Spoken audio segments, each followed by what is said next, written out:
We're getting into the specifics then of this so-called dinosaur tail with feathers on it found in this amber that the evolutionists say is 99 million years old.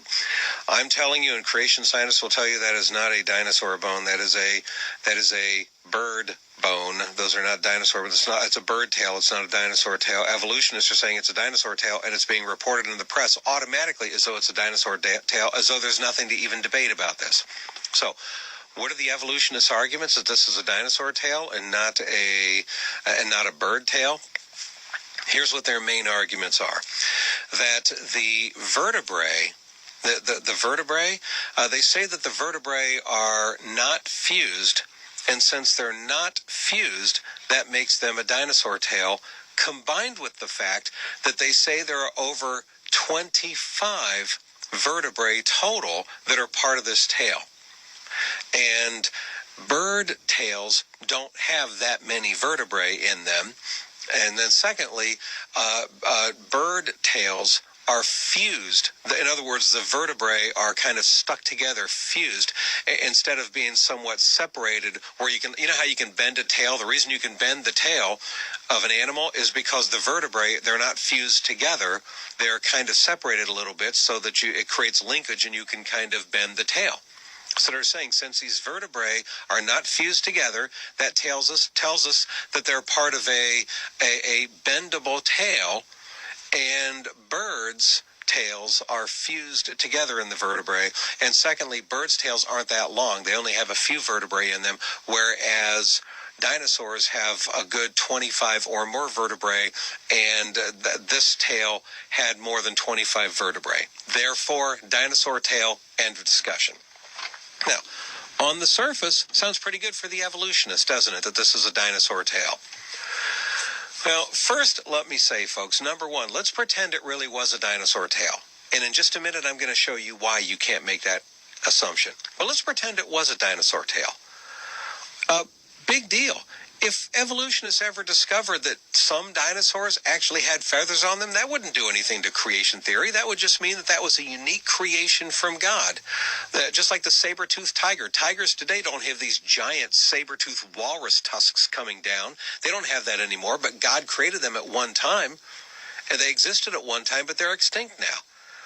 So there could have been a type of dinosaur with feathers on it that went extinct. That doesn't mean that they were evolving into a bird. But what I'm telling you folks is, we don't even need to go that route. We can refute that this is even a dinosaur tail in the first place. So let's deal with their individual evidence, okay? First of all, we need to discuss what's being left out of the news stories. I've read what ABC and NBC and CNN and all the rest of them have to say about this, and National Geographic and Science and all these different publications writing about this.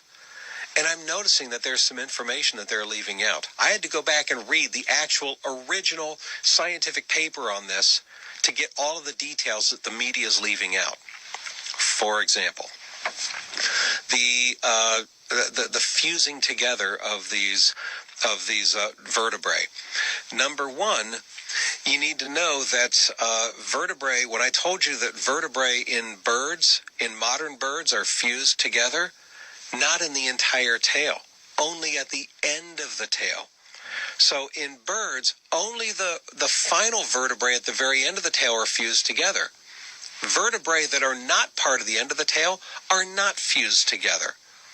Secondly, even the evolutionists in their paper itself wrote, but this is not appearing in most of the media, okay?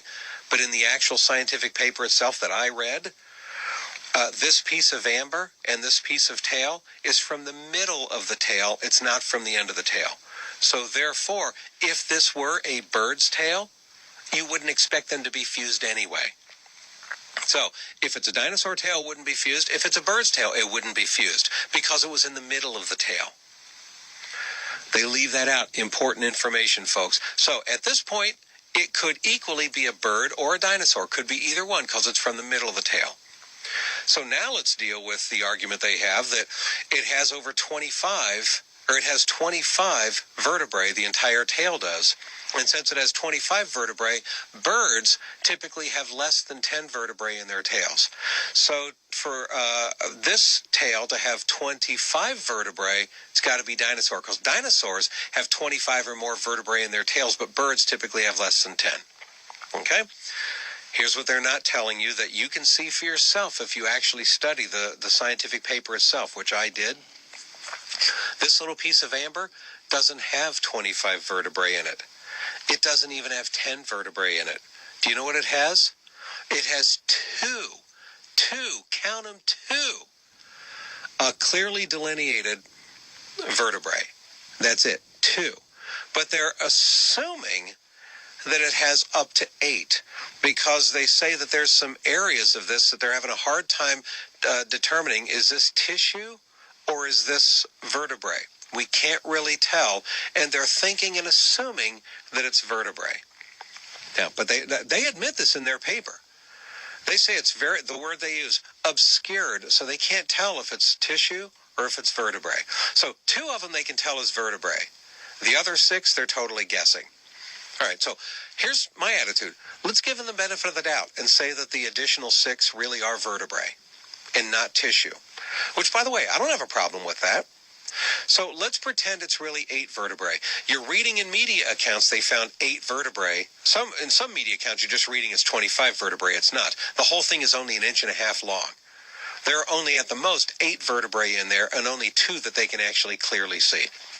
So let's give the evolutionists the benefit of the doubt, and let's say that the other 6 are not tissue, but they really are vertebrae, even though they admit themselves we can't really tell. Okay, so now you have 8 vertebrae. If it's 8 vertebrae, that doesn't stop it from being a bird, folks. It could easily be a bird and have 8 vertebrae. That's not uncommon for birds at all. Now, it is uncommon for birds to have 25 vertebrae. So why do they say that there are 25 vertebrae? Folks, they have no evidence whatsoever to back that up. They don't. They're just assuming that it must have a good 25 vertebrae. They're totally making that assumption, and they have no basis whatsoever to make that assumption. But they're doing that because they're saying, well, based on the size of these vertebrae, we think that by the time they would taper down, and we think that they might get bigger on one end and smaller on the other end, so we think there's going to be 25. But read the actual scientific paper itself. I read it. Do you know what they actually say? They actually say, well, we think it's somewhere between 15 to 25. So they say, we don't think it's any less than 15, but it is, quote, likely 25. So they admit in their own paper that, could be 15, but we're guessing that we think it's 25, with no evidence to back that up. So now, what do we do with the 15 to 25? If this actually really is 15 to 25, doesn't that suggest, Bob, that that's got to be a dinosaur tail? Because didn't you say that birds typically have less than 10 vertebrae in their tails? So if it's more than 10, doesn't that become an argument that it's a dinosaur? No, it doesn't. Why? I'll explain that to you next. And I know I'm getting a little bit technical right now with the vertebrae and everything, so I will occasionally kind of recap and simplify this as I go along, okay? But